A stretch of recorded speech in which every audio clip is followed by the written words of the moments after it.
ایک سنسان وادی، ایک بے بس ماں اور ایک معصوم بچہ، لیکن جب اللہ کا حکم اور یقین ساتھ ہو تو وہی وادی دنیا کی سب سے بابرکت سرزمین بن جاتی ہے۔ بسم اللہ الرحمن الرحیم۔ الحمدللہ رب العالمین، والصلاة والسلام علی سید الانبیاء والمرسلین وعلی آلہ واصحابہ اجمعین۔ تو محترم ناظرین، گزشتہ بیان میں ہم نے حضرت سیدنا ابراہیم علیہ السلام کی ہجرت، ان کی کنعان اور مصر آمد، شہزادی ہاجرہ سلام اللہ علیہا سے نکاح اور پھر فلسطین واپسی تک کا ذکر سنا۔ ہم نے یہ بھی دیکھا کہ حضرت ابراہیم علیہ السلام کی زندگی بے مثال قربانی اور اولیات سے بھری ہوئی ہے۔ آج ہم آگے بڑھتے ہیں اور سنتے ہیں حضرت ہاجرہ علیہا السلام اللہ اور حضرت اسماعیل علیہ السلام کے وہ مبارک واقعات جو مکہ مکرمہ کی بنیاد بنے۔ حضرت ہاجرہ علیہا السلام کی آزمائش اور صبر، جب حضرت ابراہیم علیہ السلام اللہ تعالیٰ کے حکم سے اپنی زوجہ حضرت ہاجرہ اور معصوم بچے اسماعیل علیہ السلام کو سنسان وادی مکہ میں چھوڑنے لگے تو یہ لمحہ بہت کٹھن تھا، جب ہاجرہ بار بار پوچھتی رہیں، اے ابراہیم، کیا آپ ہمیں اس سنسان وادی میں اکیلا چھوڑ کر جا رہے ہیں؟ لیکن جب انہوں نے جان لیا کہ یہ اللہ کا حکم ہے تو ایمان و توکل کے ساتھ فرمایا، اگر یہ اللہ کا حکم ہے تو وہ ہمیں کبھی ضائع نہ کرے گا۔ یہ جملہ آج تک صبر اور یقین کامل کی سب سے بڑی مثال ہے۔ علامہ ابن خلدون نقل فرماتے ہیں کہ حضرت ابراہیم علیہ السلام کی واپسی کے بعد اسی دن یا اگلی صبح تک وہ پانی ختم ہو گیا جو آپ چھوڑ کر گئے تھے۔ سورج کی تپش اور صحرا کی گرم خشک ہوا نے پیاس سے حضرت ہاجرہ رضی اللہ تعالیٰ عنہا کو نڈال کر دیا، مگر آپ کو اپنے سے زیادہ اس پھول سے لگتے جگر کی فکر تھی جس کی زبان سوکھ کر کانٹا بن چکی تھی۔ جب غلبہ تشنگی سے بچے کی حالت غیر ہو گئی تو ماں کی ممتا تڑپ اٹھی، ننھے معصوم کو زمین پر لٹایا اور بےتاب ہاجرہ سلام اللہ تعالیٰ علیہا دوڑتی ہوئی سامنے کے ٹیلہ پر چڑھ گئیں۔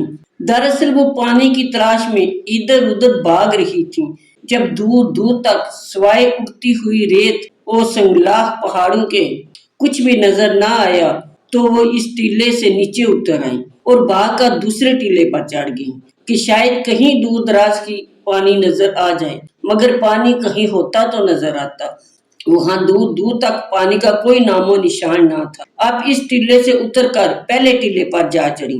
تو ناظرین، یہ وہی دو ٹیلے ہیں جن کو قرآن کریم صفا اور مروہ فرما رہا ہے۔ حضرت ہاجرہ رضی اللہ تعالیٰ عنہا کے قدموں کی برکت سے ان کا رتبہ بڑھا کہ اللہ نے ان کو شاعر اللہ قرار دے دیا۔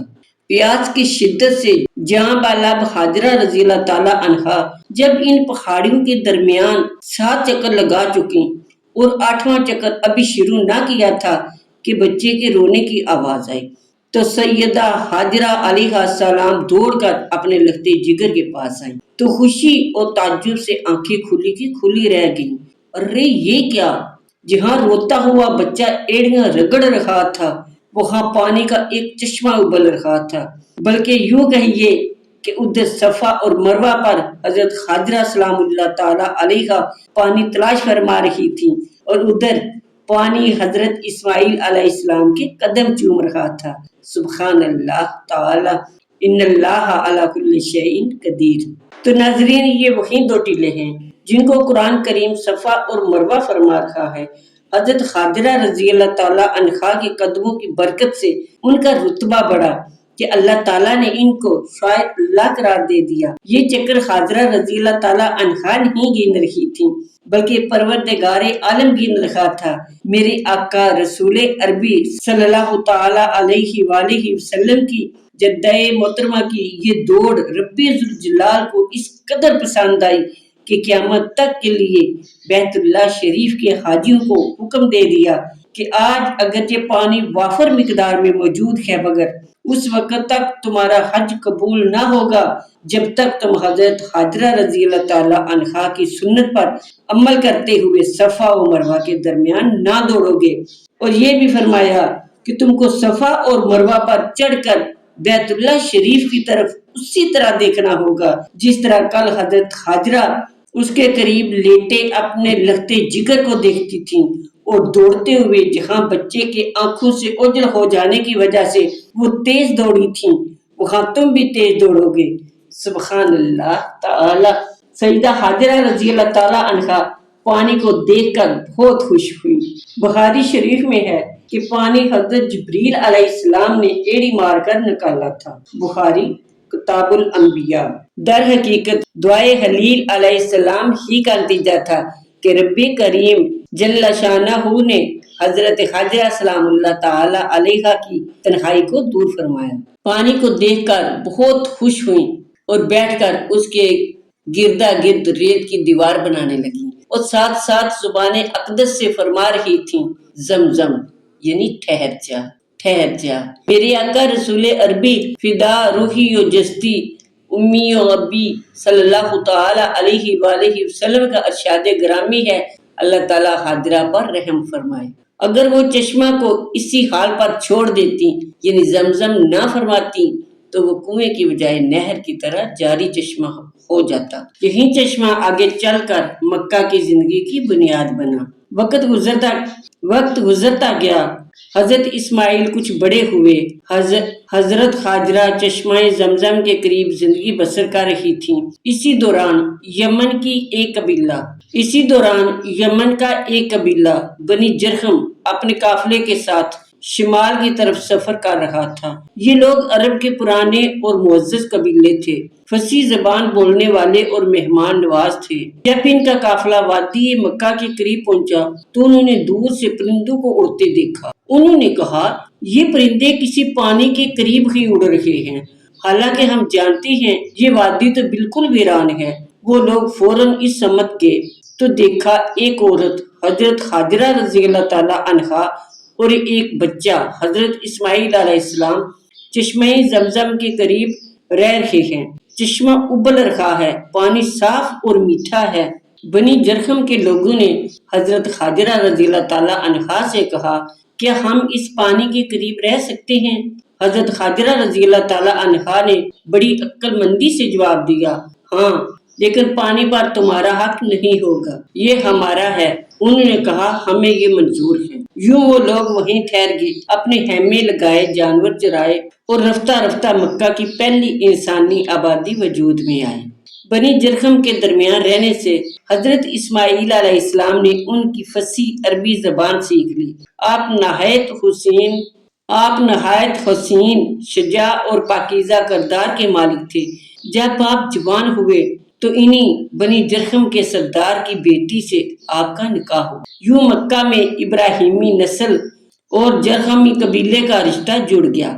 اللہ تعالیٰ نے مکہ کو نسلاً اور نسباً دونوں اعتبار سے شرف دیا۔ دھیرے دھیرے مکہ میں خیموں کی جگہ گھر بننے لگے۔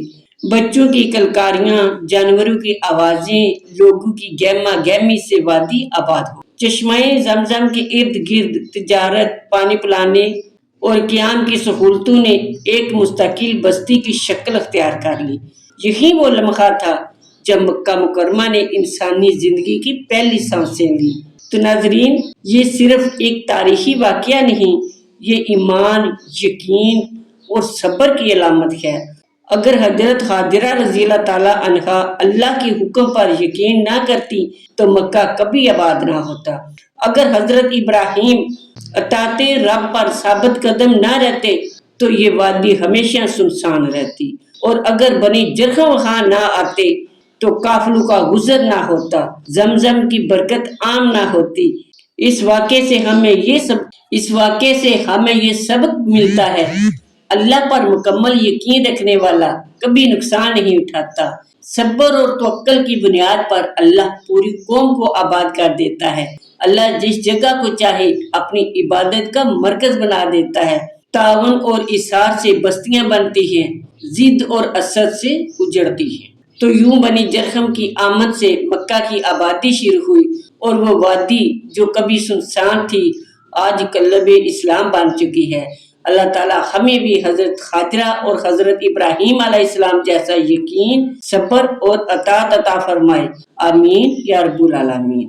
تو ناظرین، آج ہم نے سنا کہ کس طرح اللہ تعالیٰ کے حکم حضرت خاجرہ کے صبر اور حضرت ابراہیم علیہ السلام کے یقین سے مکہ کی وادی آباد ہوئی۔ یہ واقعہ ہمیں سکھاتا ہے کہ اللہ پر بھروسہ کرنے والے کبھی تنہا نہیں رہتے۔ اللہ ان کے لیے راستے بناتا ہے جہاں کوئی راستہ نہیں ہوتا۔ اگلی ایپیسوڈ میں ہم بات کریں گے حضرت ابراہیم علیہ السلام کی عظیم قربانی پر، ایک ایسا واقعہ جو محبت، اطاعت اور قربت الہی کا سب سے بڑا نمونہ ہے۔ تو ناظرین، اگر آپ چاہتے ہیں ایمان کو تازہ کرنے والی داستانیں تو ہمارے چینل کو سبسکرائب کریں، ویڈیو کو لائک کریں اور بیل آئیکن کو دبائیں تاکہ اگلی قسط سب سے